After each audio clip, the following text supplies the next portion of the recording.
Welcome in 49ers faithful. I don't know about y'all. I'm a little stressed out. If I was a smoker, I think I would have went through a carton at this point because the last 2 weeks, man, coming down to the very, very wire.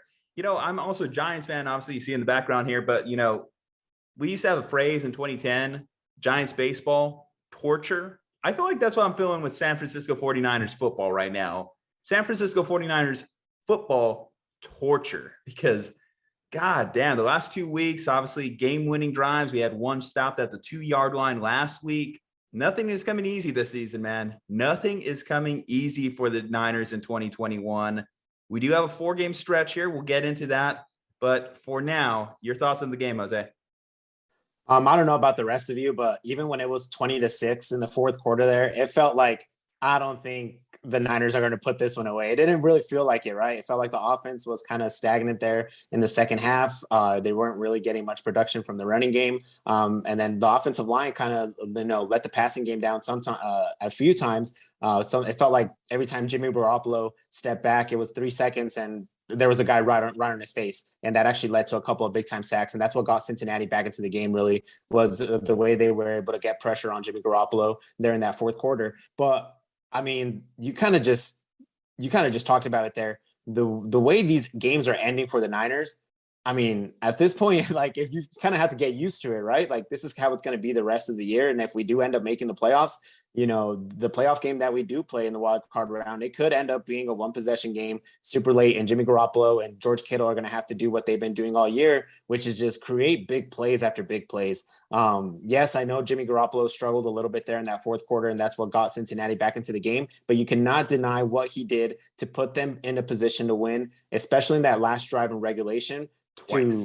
Twice. Yeah, he did it twice. He had to do it twice, especially that last possession of regulation where Robbie, he's usually, gold is gold, right? That's his saying. He wasn't very gold in that kick, but I mean, it happens. That happens to all of the only kickers. Kicker in my lifetime that I've seen do a holdout on a franchise tag.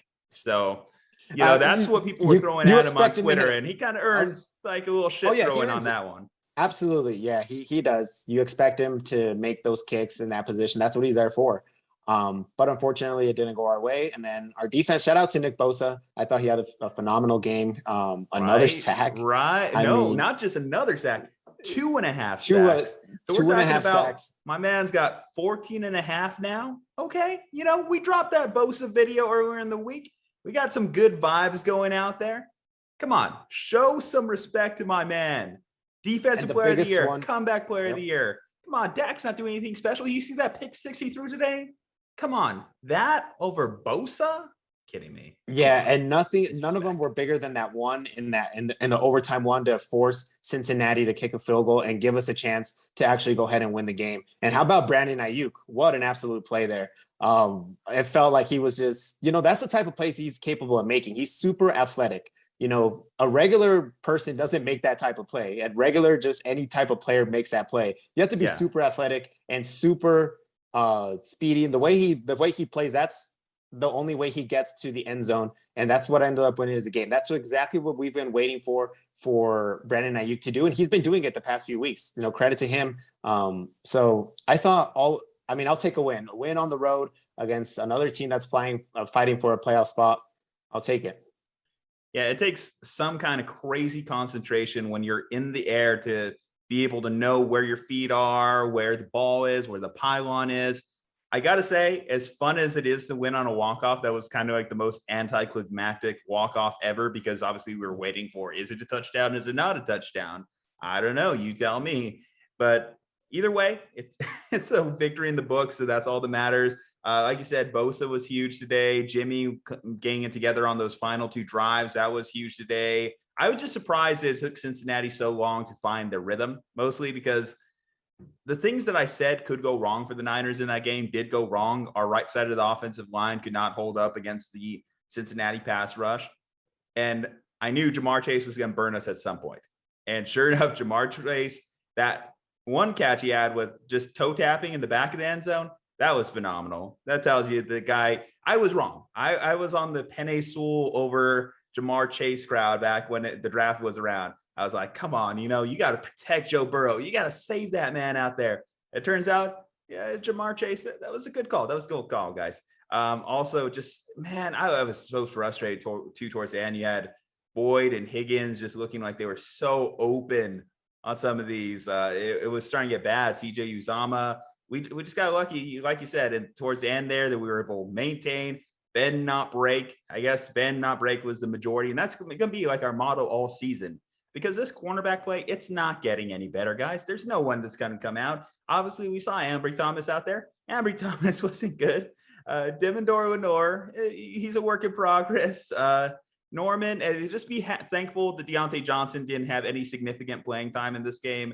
The cornerback situation, it is what it is, and that's probably going to be ultimately limits how far we can go in a playoff scenario, no matter who we face. To be honest, I was looking at kind of like the standings today. I'm not going to lie. I didn't mind being the 7th seed only from this point.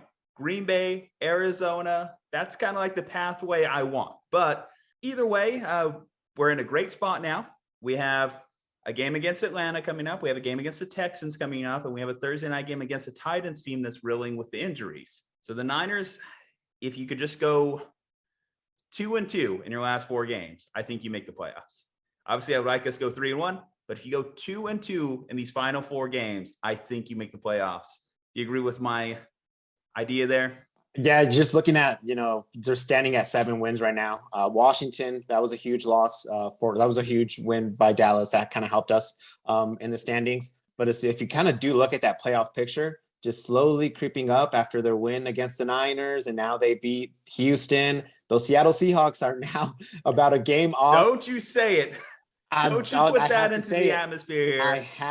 I have to say it just because it is a realistic chance that they could still get in the playoffs. That's how huge that game was against them last week. And, we weren't able to put them away. And now we have that lingering effect of, will Seattle get into the playoffs? They very well could.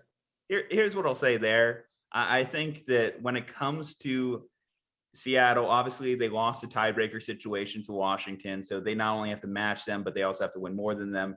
Seattle almost has to go 3-1 in their final stretch. I believe they have another Arizona game. I believe they have another Rams game in there. And I want to say they already used their Houston game, obviously, today. I think they might have the Jaguars. I think that might be like they have an easy game left in there. So I'm not going to say that, but they also have some difficult games that I feel like for them to make the playoffs, I feel like 9 wins is the key. I feel like you need 9 wins to make the playoffs right now. They, obviously that would mean they'd have to win out at 5 wins. They'd have to win out the rest of their schedule. And I don't think they have that in them. But then again, me doubting Russell Wilson down in the Seahawks, I feel like that's been a thing we've said before. I think that's a thing that we've been incorrect on before. And I just want to, for my own sanity, not have to even think about that possibility. Granted, again, either way, if we're both the wild cards, the chances of us matching up with them also is very limited. But they are the boogeymen at this point, and we just need to be very frank about that. Yeah. But no, I mean, it was a great win. It was a must-win game. Every game is a must-win game at this point for us. I don't even feel great about just like saying, oh yeah, we'll just kick Houston's ass. I mean, Houston's had some wins this year over teams that they should have beat. Atlanta's had some wins this year over teams they shouldn't have beat. Atlanta's burned us in the past before too. I remember the 2019 year trap game against Atlanta.